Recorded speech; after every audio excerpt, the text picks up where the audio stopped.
Oke guys, kembali lagi bersama gue Yulianto. Di kesempatan kali ini gue mau coba menceritakan sebuah kasus pembunuhan yang dicurigai korban dari kasus praktik sihir yang awalnya diketemukan oleh seekor anjing. Bagaimana kelanjutan ceritanya? Sebelum kita lanjut ke alur ceritanya, gue mohon banget untuk selalu dukung selalu channel ini dengan cara tekan tombol subscribe, like, dan juga jangan lupa komen kalau memang kalian ingin menanyakan sesuatu atau mungkin ada ide-ide kasus cerita yang bisa gue ceritain di channel ini. Oke guys, thank you.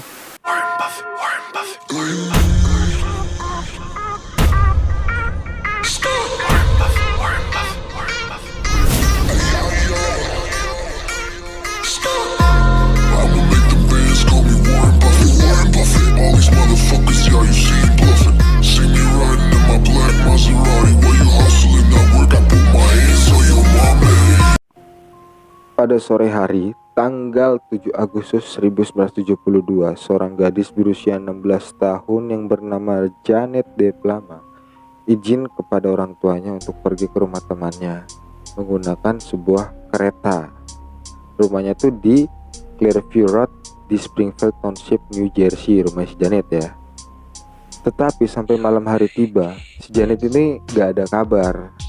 Misalkan lu pergi ke rumah temen lu, paling gak kan lu memberi kabar, mah udah sampai nih, atau mah aku gak pulang nginep. Kalau si Janet ini kayak gak ada kabar sama sekali. Dan ketika orang tuanya tanya ke temannya ini, si temannya mengatakan bahwa si Janet ini gak ada tuh main ke rumah dia, atau teman ini mengatakan bahwa dia tuh nggak benar-benar nggak ketemu si Janet hari itu. Terus karena orang tuanya panik, orang tuanya lapor ke polisi atas kasus kehilangan ke departemen Springfield atau ke departemen setempat. Namun berminggu-minggu dilakukan pencarian, jadi si Janet ini belum diketemukan juga. Hingga sekitar 6 minggu kemudian, tepatnya pada tanggal 19 September 1972, jasad jadi si Janet ini diketemukan dalam keadaan meninggal dan diketemukan di atas tebing yang bernama Howdley Quarry, Springfield. Jadi jasad ini diketemukan setelah seekor anjing membawa potongan bagian tubuhnya, bagian bawah tubuhnya itu ke pemilik anjing tersebut. Karena pemiliknya panik, jadi dia melaporkan polisi atas penemuan si anjingnya tersebut. Iyalah, anjing lu gimana nggak takut anjing lu tiba-tiba bawa jasad manusia gitu kan. Aduh, biasa mah anjing bawa gebetan lu, nih dia bawa jasad manusia. Ngeri lah pokoknya mah. Menurut keterangan beberapa saksi di tempat, bahwa si jasad si Janet ini diketemukan sudah nggak utuh. Jadi kayak beberapa tuh yang berbentuk tulang belulang, dan diketemukan benda-benda aneh juga di sekitar jasad si Janet. Diduga bahwa benda-benda itu adalah yang digunakan untuk praktek okultisme atau praktek penyembahan setan begitu. Selain itu, ada yang mengatakan bahwa jasad si Janet ini diketemukan di sebuah di atas altar yang berlogokan pentagram. Jadi logo pentagram itu kayak logo bintang yang biasa digunakan oleh logo-logo para penyembah setan. Dan juga diketemukan benda-benda aneh kayak berbentuk salib dari kayu, salib kecil dari kayu.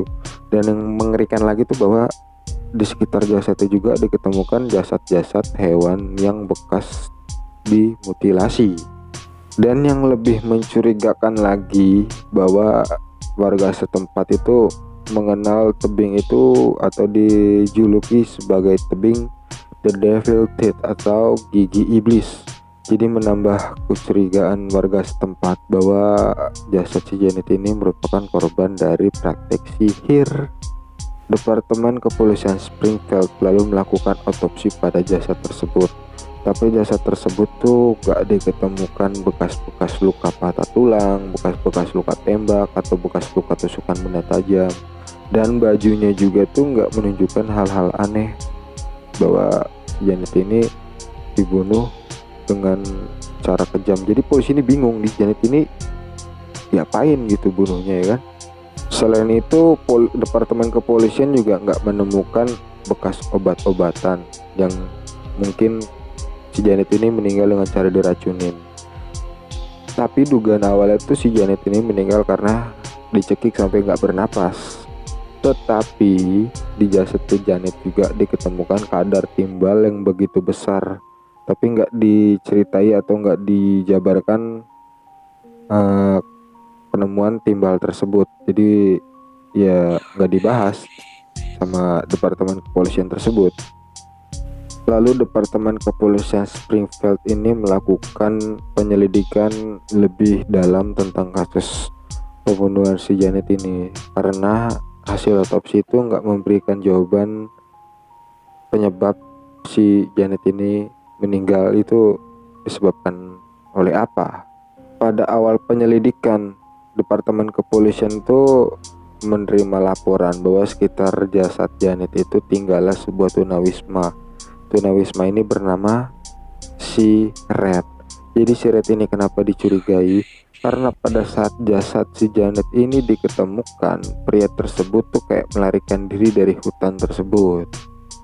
Meskipun laporan tentang pria ini cukup menjanjikan dan mulai melakukan pemburuan terhadap pria tersebut, tapi pada akhirnya pihak kepolisian itu atau kantor jasa wilayah Union memutuskan bahwa pria tersebut tuh gak ada sangkut pautnya sama kasus meninggalnya si Janet ini.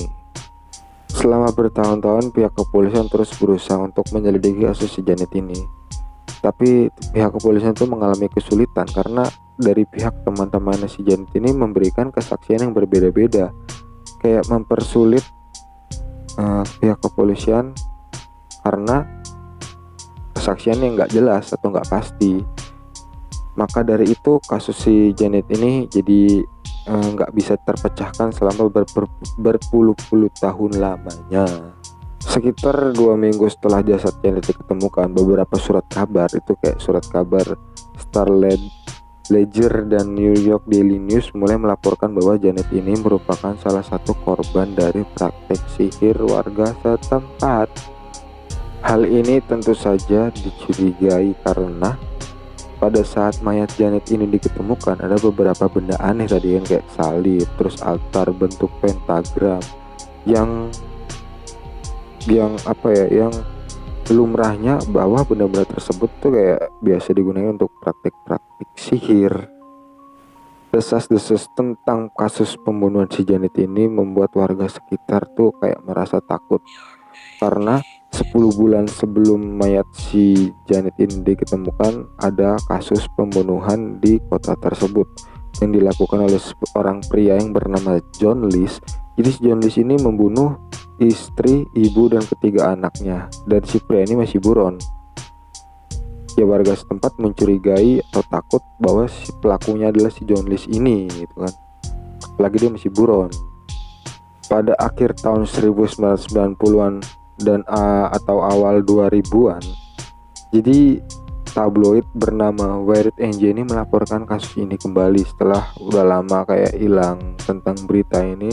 Jadi tabloid ini memunculkan kasus ini kembali karena dari diraksinya tuh kayak menerima beberapa surat anonim yang dikirim ke kantornya. Salah satu isi surat itu menyatakan seperti ini: saya masih remaja ketika pembunuhan Janet de Plama terjadi. Sekitar 2 tahun sebelumnya, ada banyak pembicaraan di sekolah saya tentang adanya kelompok sesat di wilayah itu. Mereka dikenal sebagai The Witches. Anggota kelompok ini tampaknya berencana untuk membunuh seorang anak pada sekitar Halloween. Kemungkinan korbannya diculik, dibunuh, mungkin dengan diracuni, kata si surat anonim tersebut. Editor dan co-founder Wired NJ ini bernama Mark Moran kemudian melakukan penyelidikan pada kasus ini. Jadi kasus ini dicurigai oleh Mark Moran bahwa sengaja ditutup-tutupi oleh pihak kepolisian dan berkas file itu sengaja dihancurkan. Departemen Kepolisian Springfield juga mengatakan bahwa berkas file ini tuh hilangnya karena pada tahun September 1999 terjadi badai besar yang melanda Amerika Serikat. Jadi berkas filenya mungkin terbawa oleh badai tersebut, kata si pihak kepolisian Springfield ini.